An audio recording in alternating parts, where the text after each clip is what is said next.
Hello, everyone, and welcome to a brand new series, Elliot and the Evil Sorcerer. So we're leaving the cruise ships behind for now, and we're diving into the fantasy realm.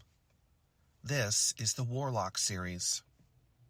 Of course, there's not just warlocks, there's witches and vampires and so many other magical creatures. So, I've decided to release a tidbit, a teaser, if you may.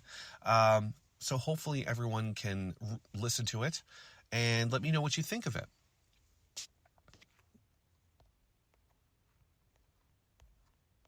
Episode 1, Fate. Our story begins in Exeter, New Hampshire.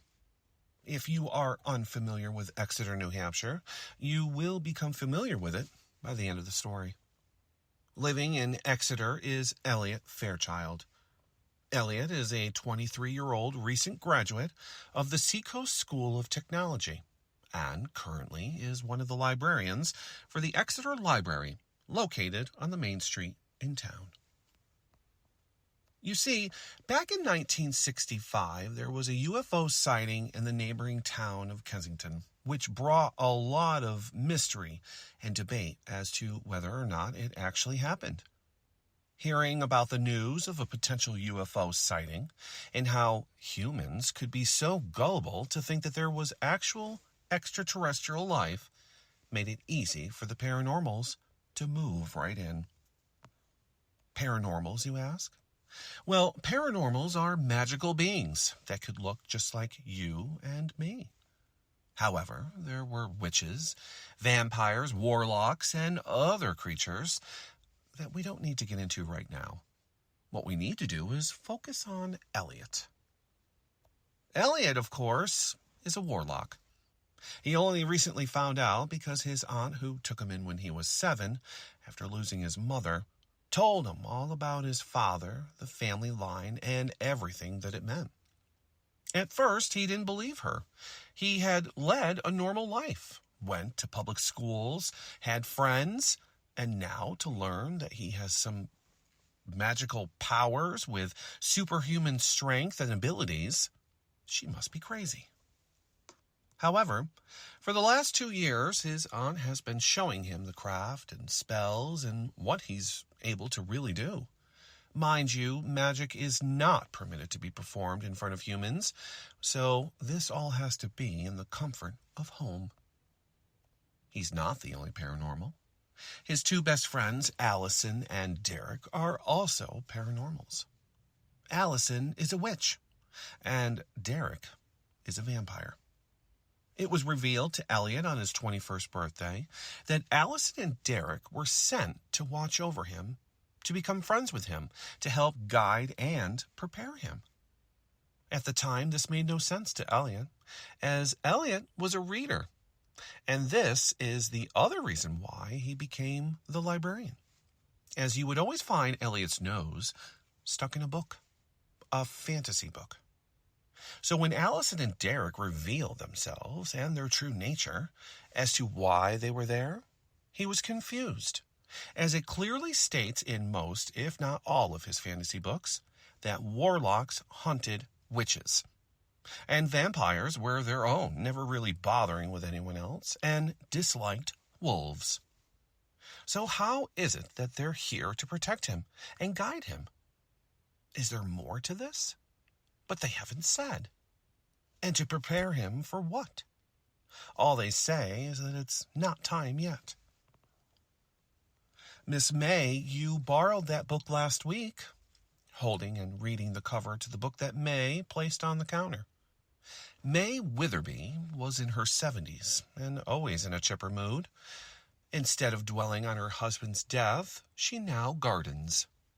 This would be the 3rd time she has borrowed How to Grow and Maintain JFK Roses. It would be easy for Elliot. One snap of his fingers and he would be able to fill the whole town with big, beautiful white roses. Sadly for May, who seems to be having trouble keeping them alive, says otherwise. I know, yet there has to be something I'm missing. I plant them, water them, and then within a week they're dead. I don't understand, she said, frustrated that her $100 garden project has now turned into $500. Maybe it's the soil. You might try to mix in some other soil, say Miracle Grow. My aunt uses it and it works for her, he suggested, as she looked down at the book as if she was considering what he was saying. That, and she was the last patron, for the library closes at 9. It being a Friday, Elliot was supposed to meet up with Allie and Derek at his aunt's. All right, I guess I will skip it and try your suggestion. Can't hurt anything, she said as she smiled and turned to walk away from the desk. It will work, Miss May. You'll see, he replied as he walked in front of her to hold the door and to lock up for the night. Have a good night, Miss May. I'll see you soon, he said before she turned after walking down the front steps, one at a time, and reaching the bottom, turned and waved before getting into her car. Now that the library was closed, it was time to clean up and do some returns by checking them back in and going and putting them back on the shelf. As Elliot made his way around the library, placing books back in their spots, he stopped to listen. Silence. Elliot was used to the silence, being the only one working. The library had 2 during the day and afternoon, while at night there was 1. Tonight, however, sounded too quiet. It was so quiet that if a pin dropped, it would be very loud. On the second floor, and placing the last book on the shelf in the fantasy section, of course, he took the book out. He could see that new books had been added as he skimmed the titles. Just to make sure he didn't miss a good book, there were 2 he had already noticed. Okay, I've got to go. I'll check these out Monday, he said to himself, as he knew Allie and Derek would be waiting. He began to walk away from that section of the library when he heard what sounded like a book falling off a shelf and hitting the floor. This had Elliot on alert. The doors are locked, and he was technically the only one in here. His senses, nothing, no other presence in the library. As he begins to walk past the shelves, looking down each row, so far he finds nothing. It wasn't until he stepped up to the local history section that Elliot saw a book lying on the floor. Walking over and bending down to pick it up, he noticed that this book looked old. Leather cover, stitched on the cover under what looked like a dragon wrapped around a crown. Elliot was intrigued by the delicate colors of the stitching work, and underneath it, it said, Ransea. As soon as Elliot muttered the name, the book began to shake, and as it did, Elliot dropped it.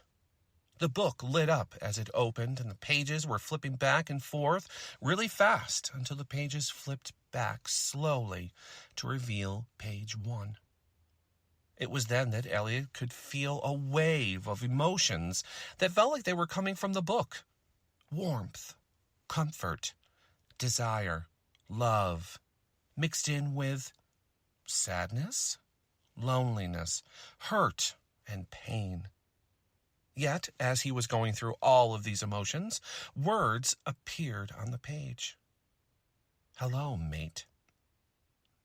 Now that the book had calmed down, Elliot picked it up. As he did, the words disappeared and the book closed.